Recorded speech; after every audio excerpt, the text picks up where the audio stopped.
kayo? Magandang umaga sa ating lahat. Kamusta po mga taga-barangay Bagong Ilog? Masaya naman po ba tayo? Yung mga nakatayo sa likod, gusto ko lang po malaman kung naririnig po ba ako hanggang dun sa dulo. Ayun, narinig pala. Malakas pala ang sound system natin. Yung mga nandito sa gilid, mga ano ba, internship ba yan? NSTP, okay. Naka-field po kayo ngayon. Yung mga nandyan sa likod, magandang umaga po sa inyo. Sa ating mga kasama, kay Congressman Roman, kay Vice Mayor Dodot, kay Konsehal Eric, syempre kay Cap Bing, Cap Consi Bing, at sa kanyang mga kagawad, sa aking sa ating magbe-bless ngayon, Father Melvin. Hindi ko na po sasabihin na siya yung paborito kong pare pagkasama po natin nagbe-bless. Ano, kasi baka magtampo yung iba, no? Hindi ko na po sasabihin yun, Father Melvin. Pero sa mga lahat po ng mga nandirito, SK natin, nandirito rin, Chairman, at sa lahat pa po, mga kanina may mga grupo daw ng senior. Nasaan po ba sila? Puro senior pala. Solo parents. Nasaan mga solo parents natin? Ayan. Okay. Maraming salamat po sa inyong lahat. Sigurado po na masaya tayo. Pero may mga ilan din lang po akong babanggitin. Ano? Siyempre, una po, ang ating bagong gawa dito sa ating drainage line system natin, worth 1.1 million. Nakikita nyo, nakapaskil naman po yung project cost natin. Ano? Sa 1.1 million, napagawa po natin ang 150 meters more or less na drainage sa A. Flores. Kung papansin po niyo, talagang hindi lang maayos, kundi mababa pa nga yung presyo, at ako po ay nagtitiwala na maganda naman yung pagkakagawa. Ngayon po, hindi pa po tayo tapos dito. Yun lang po yung naunang project.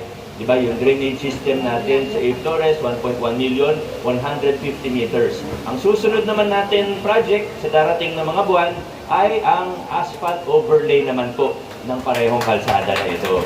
Okay, alam kong yun din po ang gusto ng marami sa atin. Siyempre, inuna po yung pagpapagawa ng drainage. Hindi po pwede na unahin yung overlay.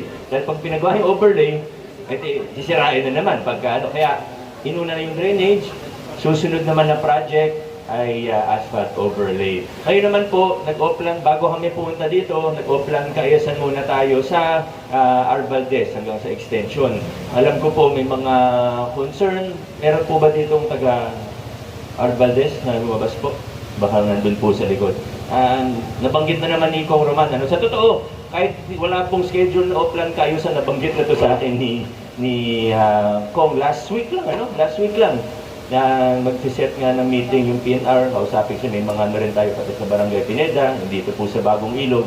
Kaya saan po yung actionan? Ang concern naman ng LGU, bukod sa dapat mag-full payment na lahat, at magtulungan ng magkakapit-bahay para ma-turn over na talaga pati yung titulo. Ang importante po rito sa atin, yung road lot. Yung road lot, yung titulo ng kalsada, ang importante dito. Dahil sa ngayon, hindi po natin siya ma-project ng maayos dahil wala pa po siya sa LGU Hindi pa siya na-turn over sa LGU. May ibang owner pa nga. Kaya medyo nahihirapan po tayo. Pero pag naayos na po natin, na-turn over na sa LGU, pwede na na-refine. Kasi problema, pababa po yan di ba? Papunta dito yung tubig. Ano po dyan, naka-steady yung tubig na wala siyang sa stagnant. So, pansamantala, meron pong proposal ng ating engineering department at ni Engineer Arta kanina, pwede siguro itap muna dito para at least may dadaluyan yung tubig galing sa Arvaldez. Pero short-term solution lang po yun. Gagawin pa rin natin, pero pansamantalang solution lang po yan. Ang kailangan natin gawin ay ma-turn over sa LGU yung road lot natin para pamatagalang proyekto na po yung maipagawa po natin. Yung mga nakausap ko naman po na medyo na-damage o naapektuhan dahil dun sa Manila Water Project na narinig po nyo, nabanggit din po kanina, ay kakausapin po natin yung Manila Water. Kasi yung iba nabigyan na naman ng danyos, na-settle na naman ng contractor ng Manila Water. Pero nabalitaan nga po namin na may ilan na hindi nakapag-attend nung meeting nila at hindi na naisama dun sa listahan ng damages o danyos. Kaya asikasuhin po namin yan. Yung dalawa nakausap ko kanina. Pero i-double check ko na rin. Baka may mga iba pa. Asikasuhin po natin yan. Yan. So, yun lang po muna.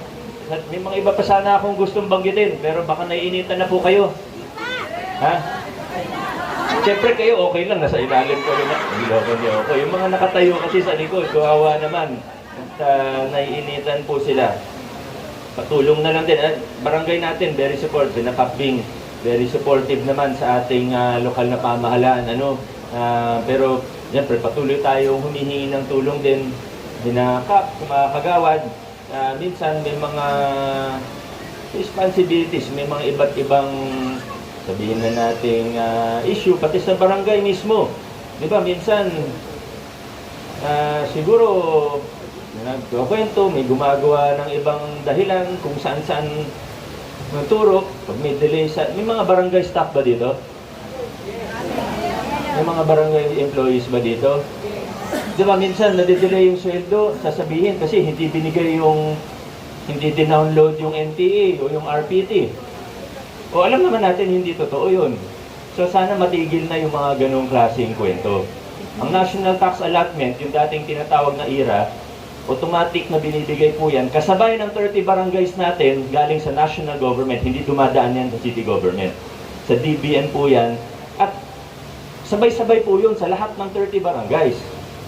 Ang RPT naman, galing sa city government, hiwalay na namin binibigay yung sa barangay at sa SK. Kaya sa RPT, walang problema yung SK doon. Yung RPT naman, sabay-sabay din binibigay sa 30 barangays yan. So kung kasalanan ng DBM, kung kasalanan ng national o ng city, yung delay, edi sana lahat ng 30 may delay. So yun lang naman po, wala naman po akong sinisisi. Natural siguro pag may problema, naghahanap ng o minsan nagkakaroon ng kwento na hindi mo malaman kung saan galing. Kaya hingi po ang tulong sa ating barangay, sa ating mga kagawad, at sa lahat ng staff na nandirito. Doon na tayo sa katotohanan. Diba? Huwag tayong manisi na wala naman doon. So, yun lang po. Gentle reminder lang naman po yan mula sa akin.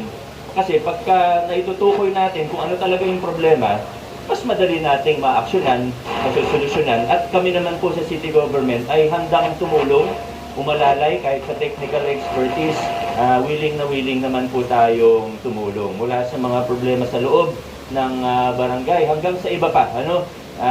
Hindi ko na inalam kung kanino nanggagaling yung mga ganong kwento. Basta, importante, nagtutulungan po tayo. At pag nagtutulungan tayo, hindi lang po yung ganong nabanggit ko, pero pati yung mga proyekto natin dito, maayos naman. Pero inuulit ko naman na maganda po ang suporta. May kita nyo naman, di ba, pag may mga pinapagawa tayo dito, pinakatbing, nakaalalay din naman sa city government. Kaya kung mapapansin po ninyo, tuloy-tuloy ang daming proyekto sa Bagong Ilog, sa tulong ng inyong barangay. Congratulations din sa engineering natin.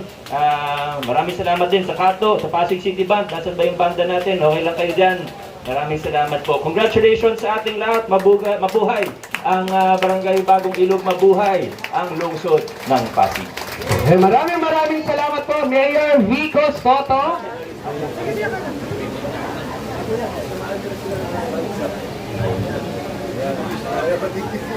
Okay, bibilang po tayo. 1, 2, 3.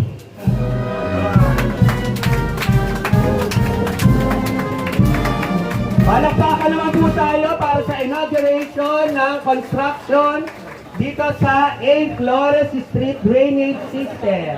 Kingdom come, your will be done on earth as it is in heaven.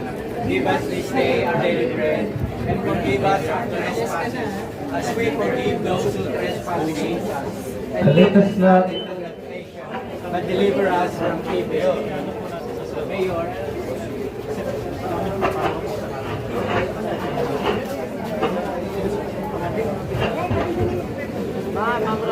Blessed is the fruit of thy womb, Jesus. Holy Mary, Mother of God, pray for us sinners, now and the hour of our death. Amen. Hail Mary, full of grace, the Lord is with thee. Blessed are you among, and blessed is the fruit of thy womb.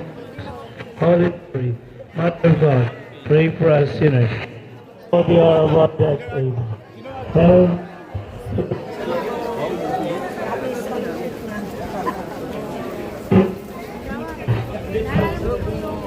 Ito.